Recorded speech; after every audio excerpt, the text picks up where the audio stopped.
Hello and welcome back to RF4 Micro. We are in the process of discussing transmission lines and models for transmission lines, because what we want to have in the end is an analytical description, so calculations and equations that we can apply. So in the last video, we discussed the underlying model. So we had a lumped element model that we can now use to calculate the voltage and current in the end of the transmission line as a function of just 4 parameters of the transmission line and the input voltage and current. And for that, we already had the equation to start with. Actually, we used 2 of Kirchhoff's rules.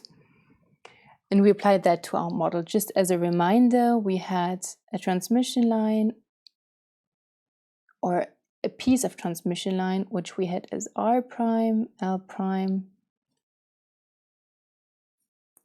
signal, ground, and then capacitance, C prime, and conductance, G prime. So this was the underlying model which we used.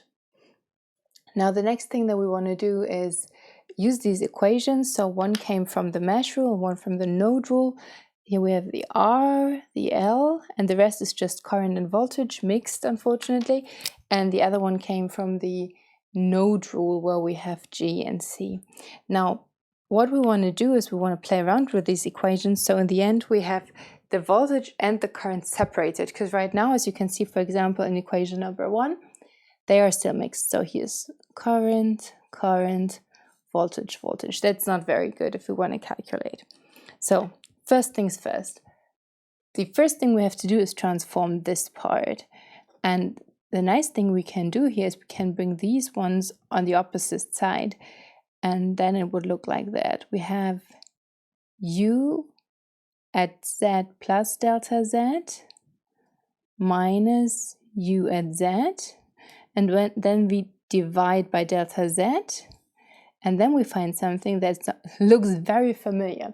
This is a difference coefficient. You should have known these, because these in the end go, if we make delta Z very small, which is our assumption to begin with, to this little thing.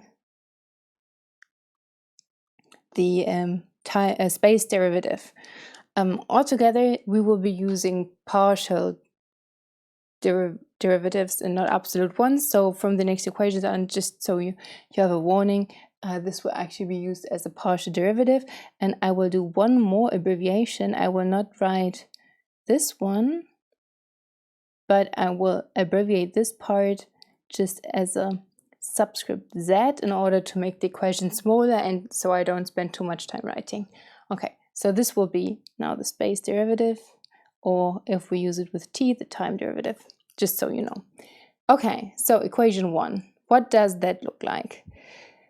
First we have these and we put them to the other side, so now that all we have left is the derivative in space of U. Okay, so actually the U was still always here. Good, this on one end, and then on the other side we would have minus R prime. Now the delta Z is gone because we divided by it, times the current. I will also drop the Z here to make it shorter, minus L prime, delta Z gone again, and then we have the time derivative of the current. And this now looks much more compact. We do the very same thing to the second equation, which is the one we got from the node rule. And here we now have the space derivative of current, which comes from here, is now minus G prime times U minus C prime time derivative U. Those are very nice, but still what you see, even though it's more compact and looks much nicer, we still have a mixture of voltage and current. So if we want to separate these, we have to apply several equations. So first what we do is we take a derivative in Z. So we apply the derivative in space to equation number 1. And what we get here is the second derivative in space from U equals minus R prime space derivative current minus L prime, now time and space derivative of current. And we do the same thing to equation number 2.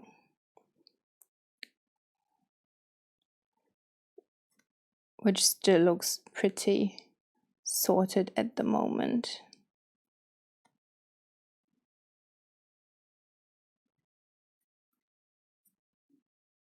Now, the thing is that you see here, we have not gained a lot at this moment, and if anything, we made it worse because now we have a mixture of different derivatives in one expression. If we want to get rid of them, we apply the time derivative to these equations, because then we can artificially create mixed terms to then replace these. So what does that do? Time space u is minus R prime. Now we have a time derivative extra, current minus L prime. Now second time derivative, current. And down here pretty much the same at this point. We get minus G prime, now time derivative in u, minus C prime, second time derivative in u. Okay, and what we find now is that we have those mixed terms and we can put them up there. So this one, let's call that little number 1, will go here, and the little number 2 will go there. Okay, so now writing these all together, we get second space derivative of u equals minus R prime time derivative, derivative current minus L prime, and now this one, minus G prime time derivative u minus C prime second time derivative u. And let's call them 1 star and 2 star. So you still know where we come from. The second one is pretty much the same.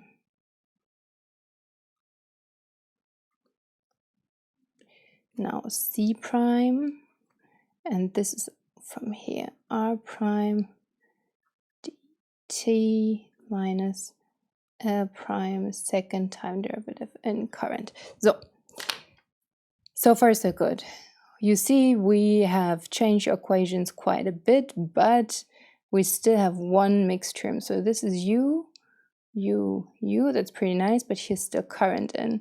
And here in the current equation, we still have 1 voltage. So what can we do there? Actually, we do the very first thing. We, since you see this is just space derivative of current and space derivative of u, that looks very familiar because this is actually our very initial equations. So we can just plug those in.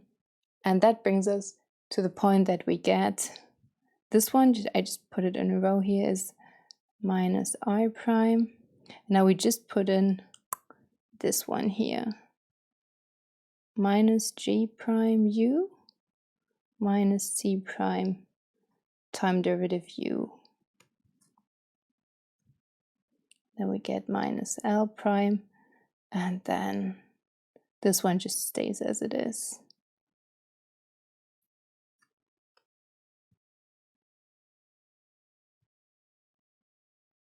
Okay. And we just perform the very same thing down here.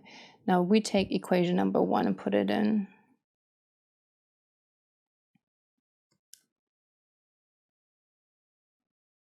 Sorry, current. You have to be very careful with these because it's very easy to drop a thing.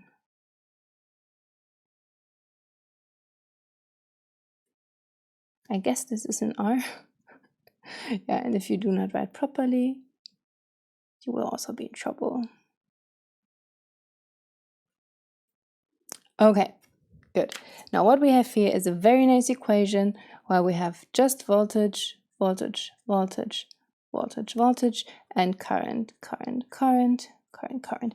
And we just have to sort that a bit to put things together that belong together, and then we will have the final equations, which are also known as Telegrapher's equations. And these are now hyperbolic partial differential equations, which are still not the very easiest to solve, but we have very nice separation, and we can now use these equations to plug in very specific examples, for example, a constant voltage or just a plain sine wave. Okay, how do we do that? First, we put together the final equations. Now